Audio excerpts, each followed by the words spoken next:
कैसे हो आप? आई होप आप सब बहुत अच्छे होंगे। तो हम बात कर रहे थे भारतीय नागरिक सुरक्षा संहिता के चैप्टर 5 के बारे में। इससे पहले की वीडियो में हमने सेक्शन 41 से 50 तक के सेक्शन को कवर किया था। आज की वीडियो में हम सेक्शन 51 से 261 तक कवर करेंगे। सेक्शन 51, पुलिस अधिकारी की प्रार्थना पर चिकित्सा व्यवसायी द्वारा अभियुक्त की परीक्षा। इसकी क्लोज 1 की रीडिंग करते हैं।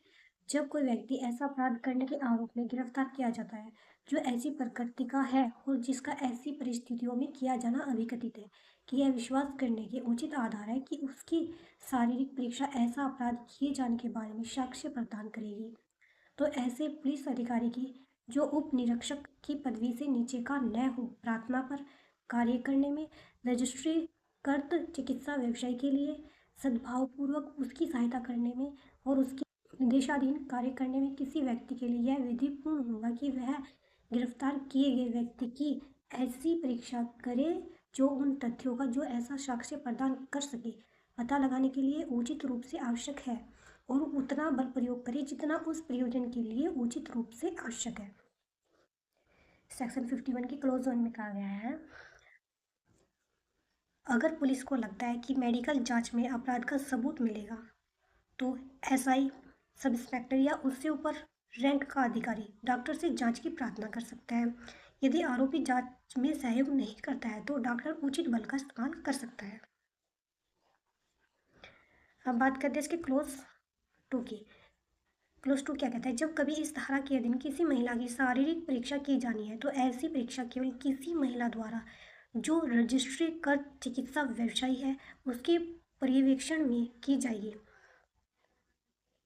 इसमें कहा गया है, क्लोज 2 में कहा गया है, यदि आरोपी महिला है तो उसकी जांच केवल एक महिला डॉक्टर द्वारा या उसकी देखरेख में की जाएगी। अब बात करते हैं क्लोज 3 के बारे में। रजिस्ट्री कर चिकित्सा व्यवसायी देर किए बिना अन्वेषण अधिकारी को रिपोर्ट तुरंत भेजेगा। इसमें कहा गया है, डॉक्टर जांच के बाद तुरंत अपनी रिपोर्ट पुलिस को भेजेगा।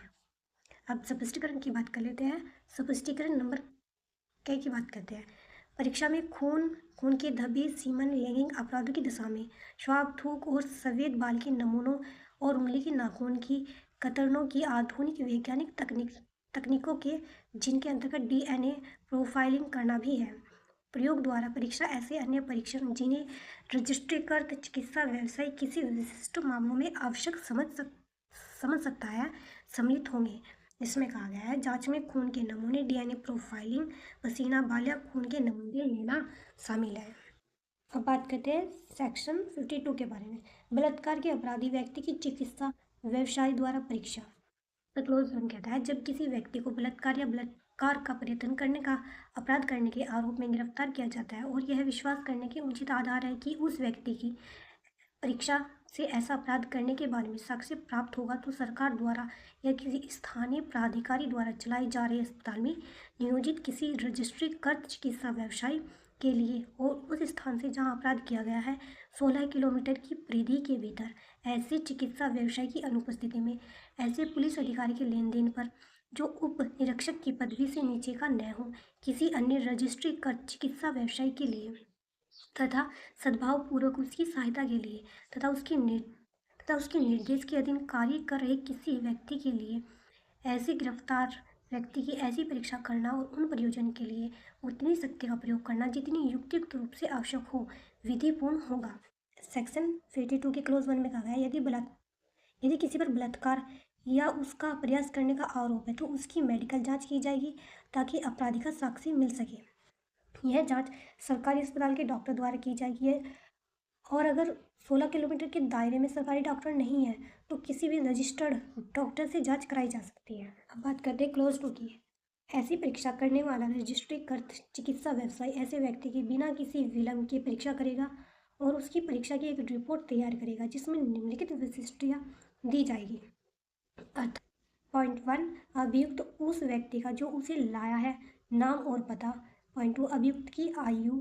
पॉइंट 3, अभियुक्त के शरीर पर क्षति के निशान यदि कोई हो। डीएनए प्रोफाइलिंग के लिए अभियुक्त के शरीर से ली गई सामग्री का वर्णन और उचित ब्यौरे सहित अन्य तात्विक विशिष्टताएं।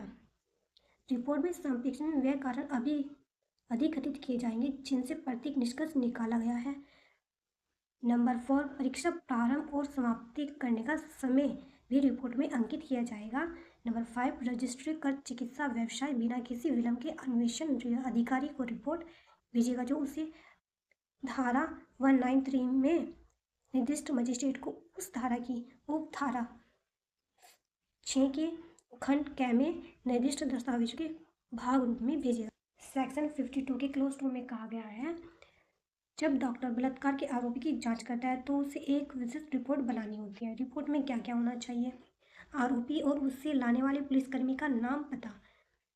दूसरे नंबर पर आरोपी की उम्र।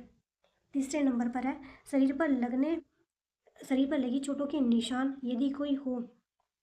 डीएनए प्रोफाइलिंग के लिए गए सैंपल का विवरण, अन्य जरूरी जानकारियाँ।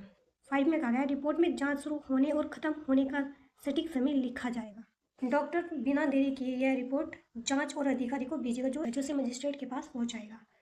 अब बात करते हैं सेक्शन 53 के बारे में, गिरफ्तार व्यक्ति की चिकित्सा अधिकारी द्वारा परीक्षा। यह धारा आरोपी की सुरक्षा के लिए बहुत ज़रूरी है ताकि पुलिस कस्टडी में उसके साथ मारपीट न हो। तो चलिए देखते हैं इसके क्लोज 1 को। जब कोई व्यक्ति गिरफ्तार किया जाता है तब गिरफ्तार किए जाने के तुरंत पश्चात उसकी केंद्रीय सरकार या राज्य सरकार के संवैधानिक चिकित्सा अधिकारी द्वारा, जहां चिकित्सा अधिकारी उपलब्ध नहीं है वहां रजिस्ट्रीकृत चिकित्सा व्यवसाय द्वारा परीक्षा की जाए।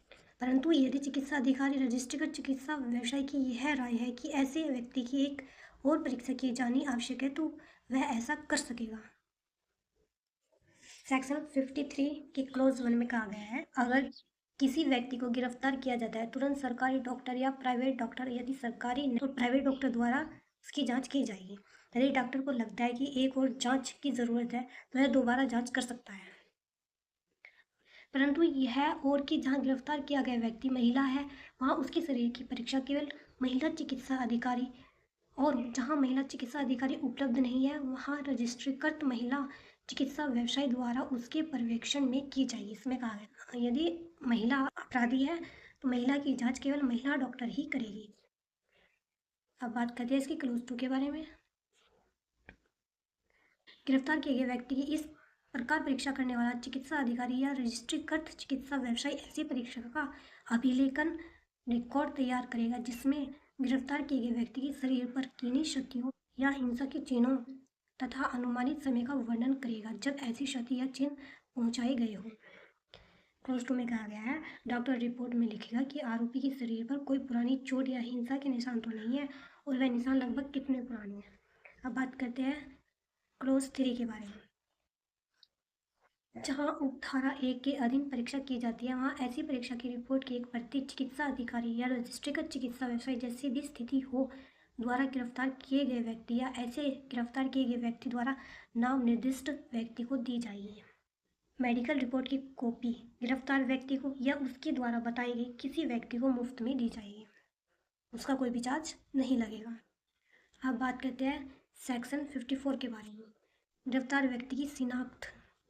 जहाँ कोई व्यक्ति किसी अपराध को करने के आरोप पर गिरफ्तार किया जाता है और उसकी शिनाख्त किसी अन्य व्यक्ति या व्यक्तियों द्वारा ऐसे अपराधों के अन्वेषण के लिए आवश्यक समझी जाती है तो वहाँ वह न्यायालय जिसकी अधिकारिता है पुलिस थाने के बाहर साधक अधिकारी के निवेदन पर गिरफ्तार किए गए व्यक्ति की ऐसी रीति से जो न्यायालय ठीक समझता है किसी अन्य व्यक्ति या किन्हीं अन्य व्यक्तियों द्वारा शिनाख्त करने का आदेश दे सकेगा। इसमें कहा गया है, सेक्शन 54 में कहा गया है, जब पुलिस को यह पक्का करना हो कि क्या गवाह ने सही अपराधी को पहचाना है तब यह प्रक्रिया अपनाई जाएगी।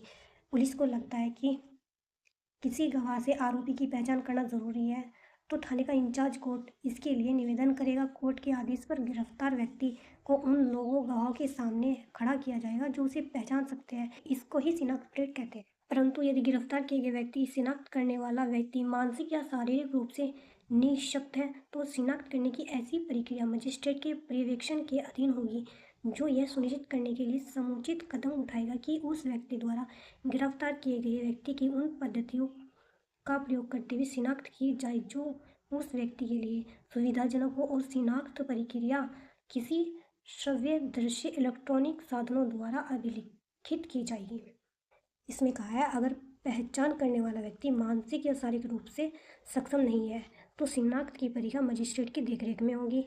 मजिस्ट्रेट यह सुनिश्चित करेगा कि उस व्यक्ति के लिए जो तरीका सबसे आसान हो, जैसे इशारों से या किसी खास तकनीक से, उसी का इस्तेमाल किया जाएगा और इस पूरी प्रक्रिया की वीडियो रिकॉर्डिंग करना अनिवार्य होगा। अब बात करते हैं सेक्शन 55 के बारे में। जब पुलिस गिरफ्तारी वारंट के बिना गिरफ्तार करने के लिए अपने अधीनस्थ को नियुक्त करता है तब प्रक्रिया।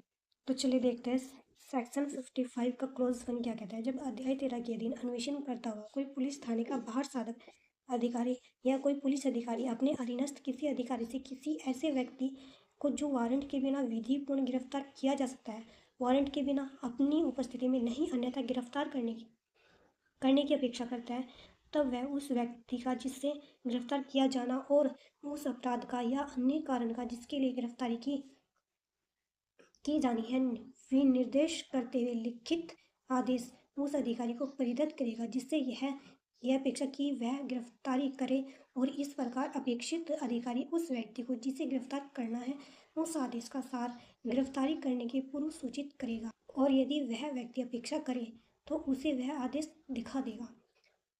सेक्शन 55 के क्लोज 1 में कहा गया है, अगर थाने का इंचार्ज SHO खुद न जाकर अपने किसी अधीनस्थ अधिकारी को किसी व्यक्ति को बिना वारंट गिरफ्तार करने के लिए भेजता है तो उसे कुछ प्रक्रिया अपनानी होगी। जैसे सीनियर अधिकारी को एक लिखित आदेश देना होगा जिसमें उस व्यक्ति का नाम, गिरफ्तारी का कारण और अपराध लिखा होगा।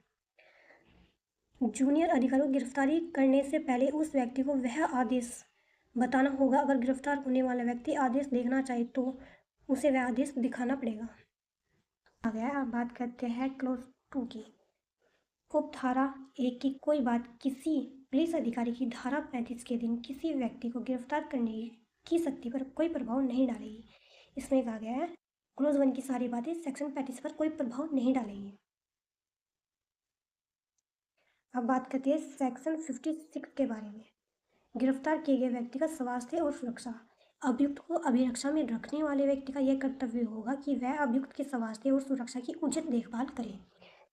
जिस अधिकारी की कस्टडी में अभिरक्षा में आरोपी है उसकी कानूनी जिम्मेदारी है कि वह उस व्यक्ति के स्वास्थ्य और सुरक्षा का पूरा ध्यान रखे। अब बात करते हैं सेक्शन 57 के बारे में। गिरफ्तार किए गए व्यक्ति का मजिस्ट्रेट या पुलिस थाने के बाहर साधक अधिकारी के समक्ष ले जाया जाना। वारंट के बिना गिरफ्तार करने वाला पुलिस अधिकारी अनावश्यक विलंब के बिना और जमानत के संबंध में इसमें अंतर्विष्ट उपबंधों के अधीन रहते हुए उस व्यक्ति को जो गिरफ्तार किया गया है उस मामले में अधिकारिता रखने वाले मजिस्ट्रेट के समक्ष या किसी पुलिस थाने के बाहर साधक अधिकारी के समक्ष ले जाएगा या भेजेगा।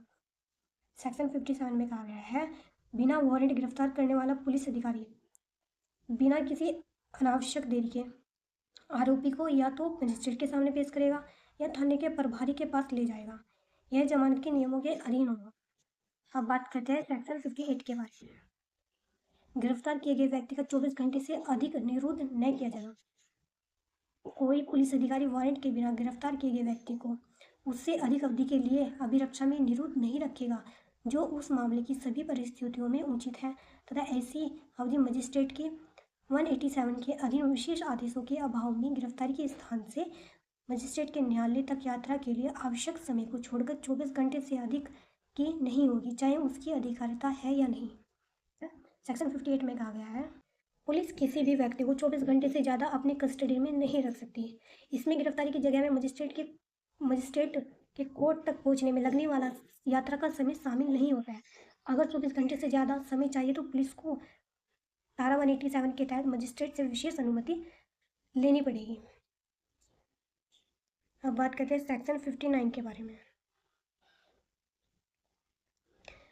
पुलिस का गिरफ्तारियों की रिपोर्ट करना। पुलिस थाने के बाहर साधक अधिकारी जिला मजिस्ट्रेट को या उसके ऐसा निर्देश देने पर उपखंड मजिस्ट्रेट को अपने थानों की सीमाओं के अंदर वारंट के बिना गिरफ्तार किए गए सभी व्यक्तियों के मामलों की रिपोर्ट करेंगे, चाहे उन व्यक्तियों की जमानत ले ली गई हो या नहीं।